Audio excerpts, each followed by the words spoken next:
Hello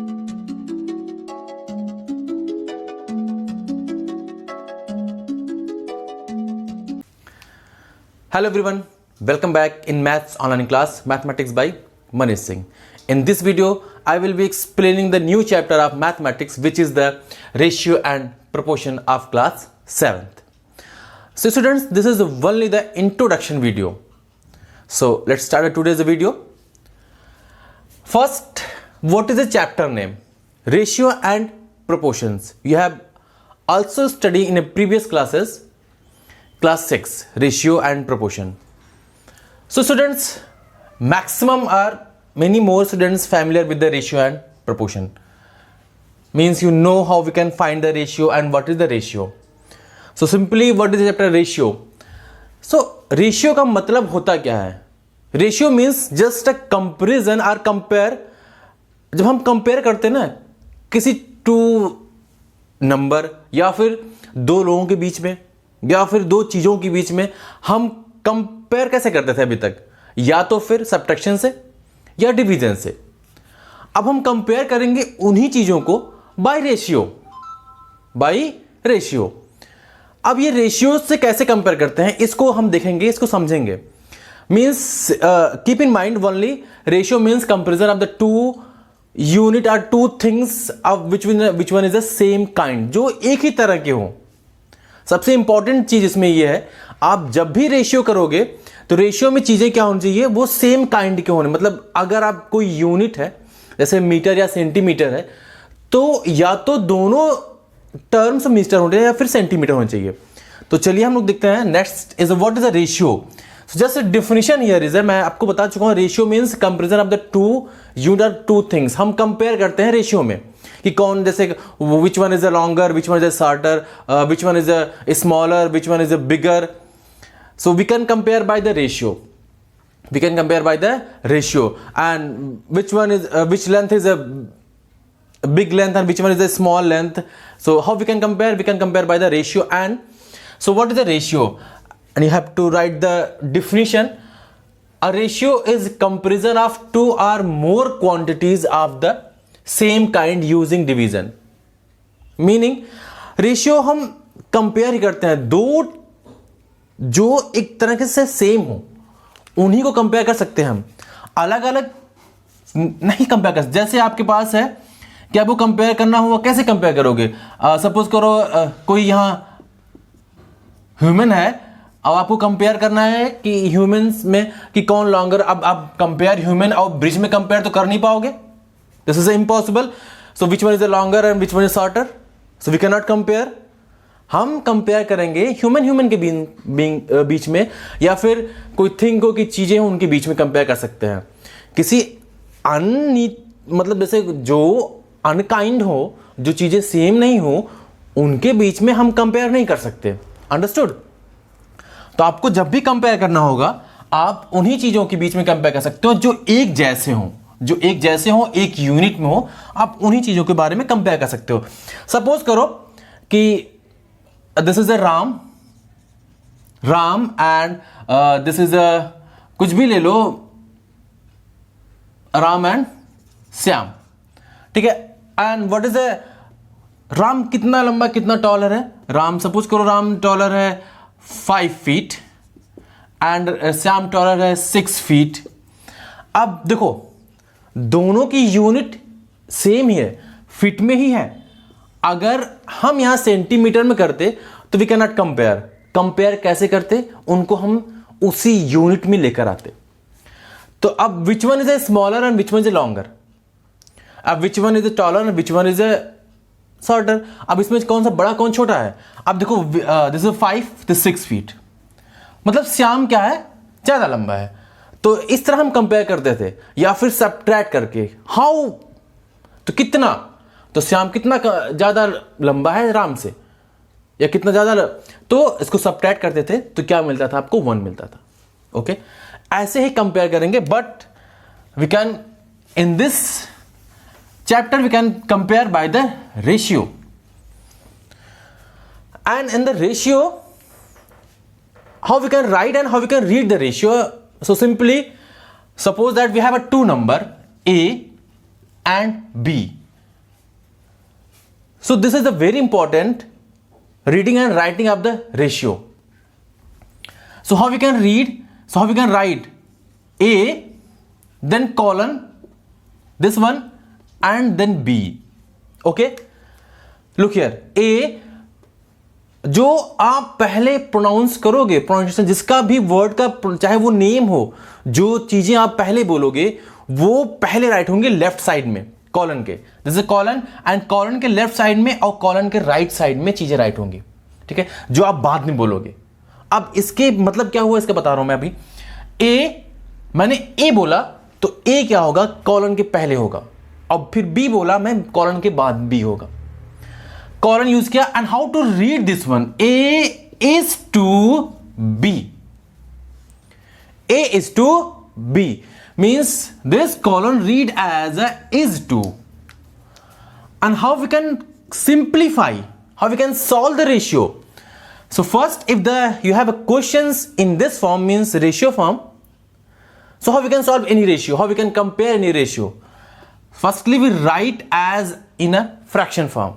क्या करेंगे, उसको हम फ्रैक्शन फॉर्म के जैसे राइट कर देंगे, a upon b के फॉर्म में. अंडरस्टूड? इस तरह रेशियो को हम राइट करते हैं और रीड करते हैं. Like as this is example, बस ये एग्जाम्पल था एक आपका. फिर आपको क्या हुआ, जैसे example A is to B, read as A is to B. Ratio में हमारे पास टू टर्म्स होते हैं. ए इज टू बी, जो लेफ्ट होगा, लेफ्ट नंबर या लेफ्ट चीजें जो भी होंगी कॉलम के लेफ्ट में होंगी, that is the first term. वो क्या होगा, first term, and this is the second term. Okay, first term and second term. बात आगे क्वेश्चंस में आएगी कि write the ratio first term और write the ratio second term, find the ratio first term और सेकंड टर्म. तो आपको ये पता होना चाहिए कि किसको आप फर्स्ट टर्म कहोगे, किसको आप सेकंड टर्म कहोगे. So which was the first term here, A is the first term and B is the second term. Understood? So this is the first term and this is the second term. And this is a ratio symbol, and the symbol of the ratio, what is the symbol of the ratio, and is called is to. क्या बोलते हैं इसको, is to. बात समझ में आई बच्चों? तो जैसे first term and second term, इसके अलावा भी इनके कुछ नेम हैं कि फर्स्ट टर्म को हम क्या कहते हैं. First term is known as the antecedent and second term is known as a consequent. Understood? So first term, what is it? So this example here is one example, 7 is to 8. How to root? 7 is to 8. Okay? And then 7 is to 8 में which one is the first term? 7. And which one is the second term? 8. Okay? And if the question is asking what is the curl of the first term in the ratio? If you know, then you can write. मतलब बात समझ में आई. अगर कोई कभी question कोई पूछता है कि आप फर्स्ट टर्म को क्या कहोगे, फर्स्ट टर्म को क्या कहते हैं या फिर क्या राइट करते हैं, आपको जब पता रहेगा फर्स्ट टर्म को हम एंटीसीडेंट कहते हैं और सेकंड टर्म को कॉन्सिक्वेंट कहते हैं, तो आप राइट कर पाओगे what is the first term. First term is known as antecedent in the ratio and second term is known as a consequent. Understood? दिख रहा है ये? ओके, आप इसको नोट कर सकते हो यहां से लेकर डिफिनीशन, फिर एग्जांपल्स.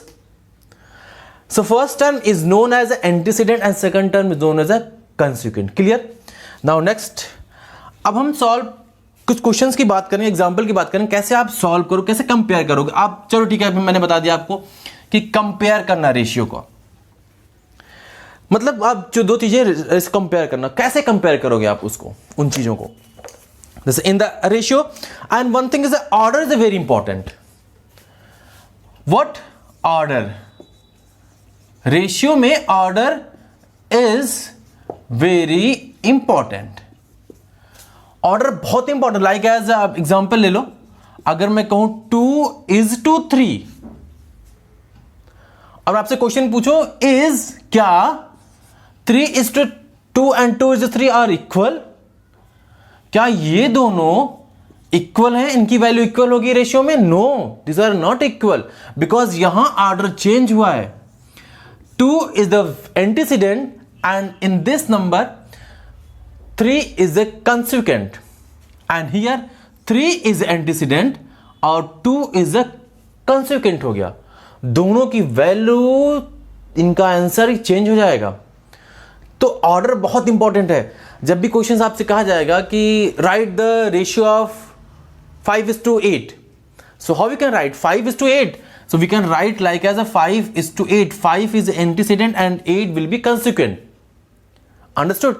जिसका भी नाम पहले बोलेगा क्वेश्चंस में, like as a Ram have a, in the Ram and Shyam है रेशियो इज 7 and 8. तो राम एंड श्याम के पास जो रेशियो है किसी चीज का वो 7 and 8 है. तो राम को क्या बोला, पहले राम बोला और पहला नंबर क्या है 7, first number 7. So Ram ratio will be 7 and Shyam ratio will be 8. Shyam number will be 8. Means how we can write 7:8. Understood? And next one is देखो order first is order is very important and next one is unit is very important and kind is also very important. Suppose second is a unit. Unit बहुत, unit will be same. Unit क्या होना चाहिए, same unit होना चाहिए. Ratio में units क्या होने चाहिए, सेम होने चाहिए. Like as if the question is saying compare the 7 metre is to 8 centimetre. So how we can compare, this is impossible ना. So firstly we compare the unit. If the units are same, then we can compare and then we can find the answer of the ratio. मतलब अगर ratio के units क्या होंगे, same होंगे, तभी आप उनको आगे सॉल्व कर पाओगे. Otherwise we can not solve ना. तो देखो अगर रेशियो सेम नहीं होता है तो उनको हम सेम करते हैं. 7 मीटर एंड 7 सेंटीमीटर, चाहे इसको सेंटीमीटर में चेंज करो या फिर इसको मीटर में चेंज करो. And you know how we can change. You know 1 metre is equal to 100 centimetre. So हम इसको चेंज कर देंगे. अब ये हो गया 700 सेंटीमीटर इज टू 8 सेंटीमीटर. अब क्या हो गया, दोनों की यूनिट क्या हो गई, यहां सेम हो गई. अब इनको हम सॉल्व कर सकते हैं. And how we can solve 700/8. तो कुछ चीजें आएंगे आपको धीरे धीरे आपको समझ में आएंगी. अब ये 700, एक चीज हमेशा मन रखना, जब भी आप फ्रैक्शन में कन्वर्ट करोगे कोई चीज, एग्जाम्पल दूसरा लेते हैं हम, फ्रैक्शन में कन्वर्ट करोगे. Suppose that 20 meter is to 40 meter and the question is saying the simplify the ratio. So how we can simplify the ratio. So firstly we compare the unit. आपका पहला mind जाना चाहिए unit पे या फिर numbers पे. Sorry, अगर दोनों यूनिट या फिर नंबर सेम है तो आप राइट कर सकते हो, सिंप्लीफाई कर सकते हो उसका. अगर दोनों नंबर या फिर सेम नहीं है तो सिंप्लीफाई नहीं कर पाओगे. क्या हो जाएगा 20. And how we can simplify. So ratio को फर्स्ट आप राइट करोगे फ्रैक्शन फॉर्म में. किसमें, फ्रैक्शन फॉर्म में राइट करोगे आप. फर्स्ट सिंप्लीफाई का स्टेप फ्रैक्शन फॉर्म में राइट करना. और फ्रैक्शन फॉर्म में, and what is the fraction form, you know that when a number we write as a numerator as a denominator, means numerator के form में. and which was the numerator here, कौन सा numerator होगा यहां. so first term always will be write as a numerator and second term always will write as a denominator. means first term upon second term, ये होगा ratio का simplification rule. आप कैसे करोगे, first term upon second term. And which is the first term 20/40 meter. Okay, meter and meter cancel, meter and this 20 and 40 is divisible. yes, 20 1s and 20 2s. what we get here 1/2, then answer will be 1:2. Okay, अब ये सब बात बताएंगे, बस मैं बता रहा हूं आपको यूनिट यहां क्या होना चाहिए, सेम होना चाहिए, तभी आप रेशियो को सॉल्व कर सकते हो. सेकंड वन काइंड, मतलब काइंड क्या होना चाहिए, तो नंबर होंगे तभी हो पाएंगे, या तो कोई चीजें होंगी तभी कंपेयर हो पाएंगे.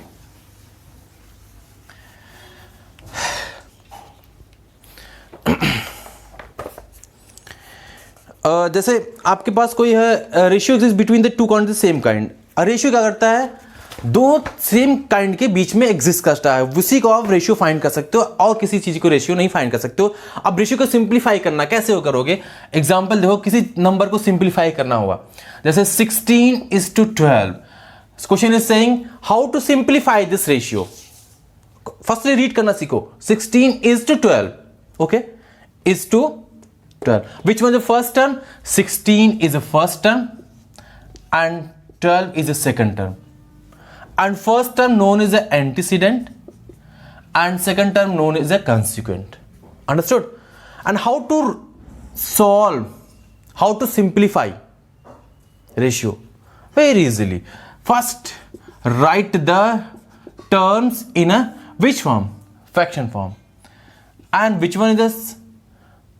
Numerator 16. First term will be numerator and second term will be denominator. Which जो फर्स्ट टर्म जो होगा ये न्यूमेटर होगा और सेकंड टर्म जो होगा डिनोमिनेटर होगा. अंडरस्टूड? अब उसके बाद आप सिंप्लीफाई करना आपको आता ही है. सिंप्लीफाई करना you know that. How we can simplify? Just use solve and divide the same number. You can divide by same number, numerator and denominator. Which number we can divide by 4? 4 4s and 4 3s. Then 4 upon 3. Then answer will be 4:3. Okay students, बात समझ में आई? ये बस एक introduction था ratio का. Understood? So this was all about for today and you have pause the video and you can note down the all things. आप video pause करके इसको नोट कर सकते हो. बहुत ज़्यादा मैंने कुछ बताया नहीं है, बस इंट्रोडक्शन किया है रेशियो का. So thank you and take care.